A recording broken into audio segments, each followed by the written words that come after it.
आणि यानंतर आपण दादरच्या कबूतरखाना परिसरामध्ये जाऊयात। मराठी एकीकरण समितीचं आंदोलन तिथे सुरू झालेलं आहे। पोलिसांचा कडेकोट बंदोबस्त तैनात करण्यात आलेला आहे। त्या पार्श्वभूमीवर या परिसरातल्या दुकानांना दुपारी 1 वाजेपर्यंत दुकानं उघडू नका असे आदेश दिले होते। तर जैन मंदिराचा दरवाजा देखील बंद करण्यात आला होता। पोलिसांचा बंदोबस्त इकडे तैनात करण्यात आलाय आणि या कबूतरखाना परिसरामध्ये मराठी एकीकरण समितीचे कार्यकर्ते पोहोचलेले आहेत। जर धमकीची भाषा केली जात असेल तर आम्ही प्रत्युत्तर देऊ अशी त्यांची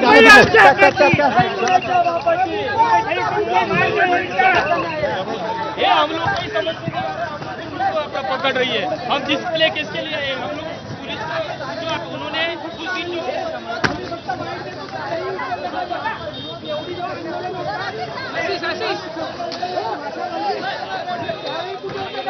परिस्थिती आहे, काय घडतंय? पुन्हा एकदा जाऊयात। अजय माने आपले प्रतिनिधी आपल्यासोबत आहेत। अजय, काय परिस्थिती आहे, नेमकं काय घडतंय तिथे? आता संयुक्त मराठी चळवळवाली जी ती सगळी नेते मंडळी या ठिकाणी आली होती आणि त्यांना पोलिसांकडून जे ती ताब्यात घेण्यात आलेलं आहे। खरं तर या ठिकाणी मराठी एकीकरण समितीने आंदोलनाची हाक दिली होती आणि त्याच्यानंतर संयुक्त मराठी चळवळवाली लोक सुद्धा त्यांच्यासोबत पाठिंबा देण्यासाठी या ठिकाणी दाखल झाली होती आणि माध्यमांशी बोलताना त्यावेळेस त्या ठिकाणी पोलीस प्रशासन दाखल झालं आणि त्या सगळ्यांना आता ताब्यात घेण्यात आलेलं आहे, साईडला बसवण्यात आलेलं आहे। खरं तर या ठिकाणी मोठ्या प्रमाणात पोलीस प्रशासन तैनात आहे। कोणालाही या ठिकाणी थांबू दिलं जात नाही। जी लोक घोळक्याने उभी राहत आहेत त्यांना पोलिसांकडून विचारपूस केली जाते आणि त्यांना त्या ठिकाणाहून दूर केलं जातं।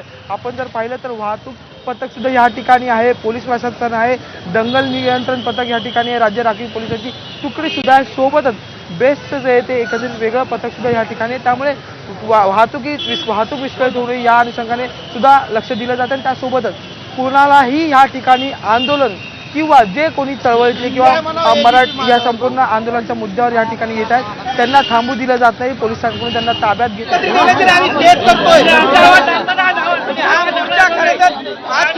मराठी माणसाचा आवाज दाबण्याचा जो प्रकार होतोय, मला एक सांगा, मराठी माणूस एकमेकाशी रस्त्यावर बोलू शकत नाही बोलू शकतो?